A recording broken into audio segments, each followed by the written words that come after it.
Kami yang ditugaskan untuk memeriksa Valiano Boni Rafael. Kami yang melakukan.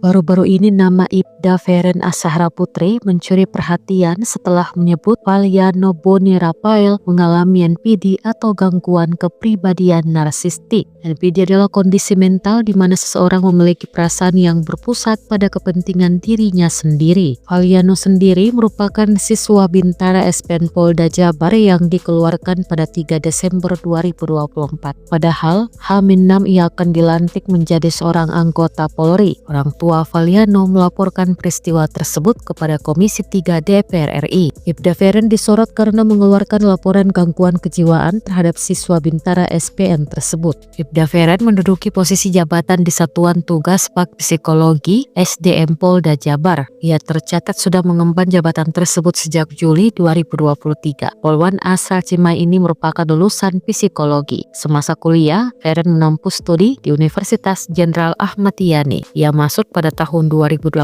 dan lulus pada 2022. Nama lengkap berikut dengan gelarnya yakni Ibda Feren Azahra Putri SPSI.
Download Tribun X sekarang, menghadirkan lokal menjadi Indonesia.